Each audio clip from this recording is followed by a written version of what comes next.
Let's take it to the floor show. Joining me now, UBS Managing Director and Senior Portfolio Manager, Jason Katz. I don't know, you don't talk individual stocks, but does it surprise you that somebody might be coming in here? Again, it's just a Reuters report, but maybe to scoop up Workday, which has certainly been pared back a bit. It doesn't surprise me. What it tells me is two things. One, the capital markets are finally working. We're seeing M&A activity, IPOs, et cetera. And what it also tells me, and you said it, AI maybe isn't eating the world. So software is supposed to be rendered useless. Apparently not. Silver Lake wouldn't be stepping in if that were the case. Okay. So Workday right now, we just want to let people know, is up 20%. There are a lot of names in that space that have been chewed away a bit. I mean, depending on when you're looking at the timeline, Intuit, Datadog, MongoDB, now, ServiceNow. So when you see the free market working and things that have been allowed to sell off, with the worry about AI, does it surprise you? Well, today you got the memory chips going absolutely bonkers, but then you start to see investors questioning some of the reports that they see, whether it's Cisco or Cerebras, some of the other names. Yeah, I mean, at some point you have to question in terms of where their ROI is relative to all the money that's being spent. And so everyone understands that the opportunity set here is unbelievable. $800 billion of spending this year, $1.2 trillion of AI spending next year. You add to that mobilizing $500 billion from the 6 asset managers that are partnering with NVIDIA. It's no wonder that last quarter, or this quarter, 50% year-on-year growth. Now, that 50% earnings growth, to some extent, was because of Anthropic being on the books of these hyperscalers and some of the energy companies having great earnings, but earnings are just breathtaking. And I think that cycle continues, but the rubber has to meet the road in terms of profitability. With all of these companies borrowing a lot of money to grow and to invest in the hyperscalers, you look at PPI for July. This is the wholesale inflation number. It came in rather benign, very, very kind of cooler, still moving higher, but benign.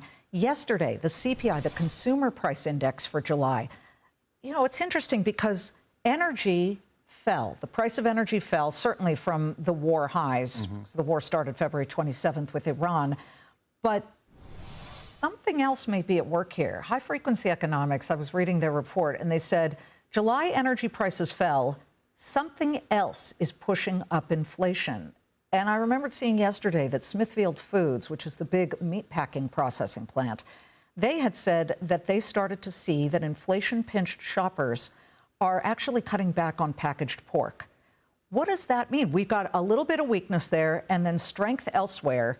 What if the Fed raises? Beth Hammack was one of the dissenters in the most recent move by the Fed to keep rates where they are right now. And she says, we need to start tightening rates now. How does that affect these hot companies that are borrowing so much money to build out infrastructure for AI? I think it would be a mistake of epic proportion for Washington Company to raise rates right now. Really? Yeah, well, CPI year over year is 2.5%, which is below pre-war levels. We have the job numbers showing some weakness. We have inflation directionally showing signs that they are improving.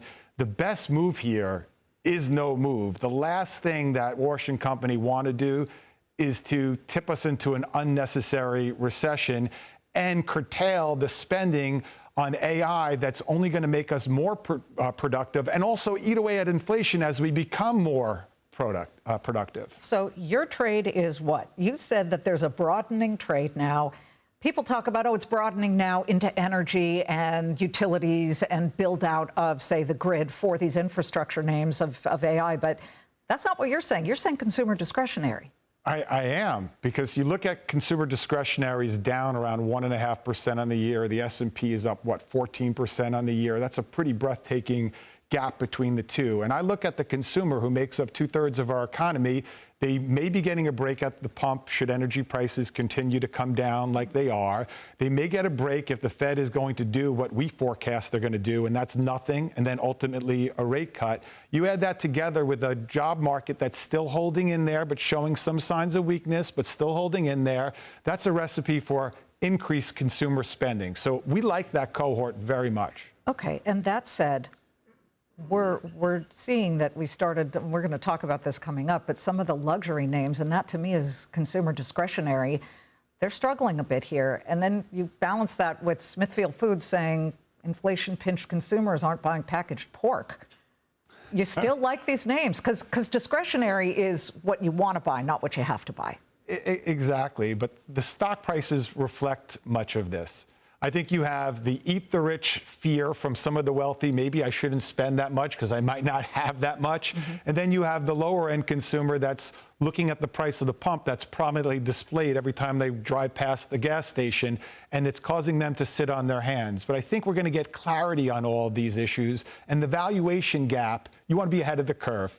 And so I think you want to get long those names before that we get that clarity. Before that, exactly. Guys, you want to move to where the puck is going, not where it is at the moment. Good to see you, Jason. Thank you. Thank you. Jason Katz of UBS.